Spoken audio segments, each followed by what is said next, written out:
À l'automne 2012, Les Revenants envahissent discrètement les écrans de Canal+. À l'époque, pas grand monde ne prédit un succès à cette histoire de morts-vivants touchants et désemparés qui reviennent dans le monde des vivants. Je sais maman, il est hyper tard, je suis vraiment désolée, t'as dû t'inquiéter comme une folle, mais je te jure, c'est pas de ma faute, il m'est arrivé un truc hyper bizarre. Pourtant, la série bat tous les records d'audience de la chaîne cryptée et s'exporte vers plus de 80 pays. Les gens étaient vraiment effrayés, quoi. Il y a eu quelque chose d'absolument addictif. Alors, qu'est-ce qui explique le succès de cette série que le monde s'arrache? Réponse avec l'actrice Clotilde M, le journaliste Pierre Langlais et le scénariste et réalisateur de la série, Fabrice Gobert. Je te fais peur? Non. La première raison du succès des Revenants, c'est son parti pris, ne pas représenter les zombies comme partout ailleurs.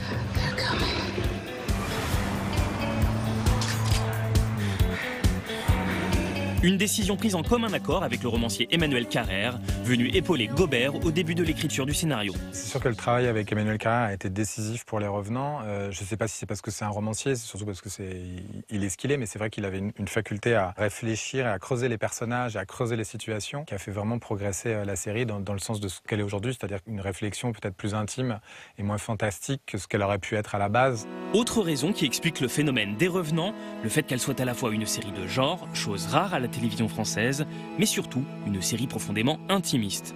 C'est pas un pur travail de fantastique ou d'horreur ou de thriller, c'est un mélange de genres qui va aller finalement explorer des zones qui sont à la fois assez rares à la télévision française, tout en ne perdant pas de vue ce qui peut plaire aux téléspectateurs, c'est-à-dire des histoires de famille, des histoires d'amour, des histoires de mort, du drame au sens large du terme. Il n'y a que moi qui réalise ce qui se passe là. Ça se peut pas qu'elle revienne comme ça, c'est pas possible. On vit tous avec nos morts, il y a quelque chose d'universel et de très intime. Tellement universel que la série a rassemblé jusqu'à 2 millions de téléspectateurs en Grande-Bretagne lors de sa diffusion. Même succès aux États-Unis où Les Revenants a reçu le prix de la meilleure fiction étrangère lors des Emmy Awards, équivalent des Oscars pour la télévision, avant de faire l'objet d'une adaptation en anglais, du jamais vu pour une série made in France.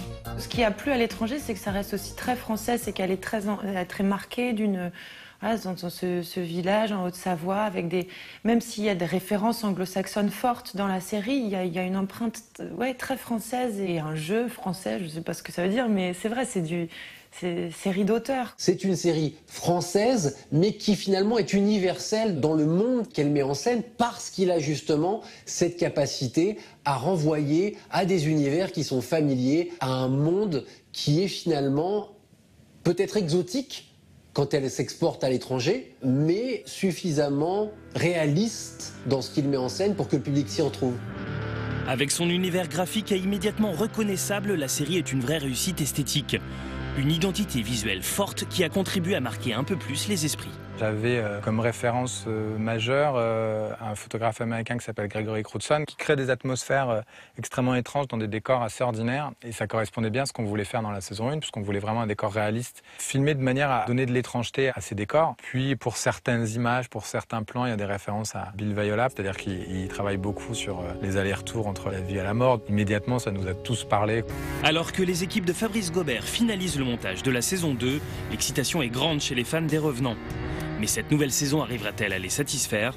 Avec cette saison 2, Fabrice Gobert est face à un défi, c'est celui de ne pas tomber dans ce qu'on appelle maintenant communément le syndrome Lost, c'est-à-dire de multiplier les questions et de ne plus trop savoir où il veut en venir, aussi génial soit Lost. Les gens avaient peur. On disait que c'était le diable. Ça a recommencé. Ils viennent de revenir.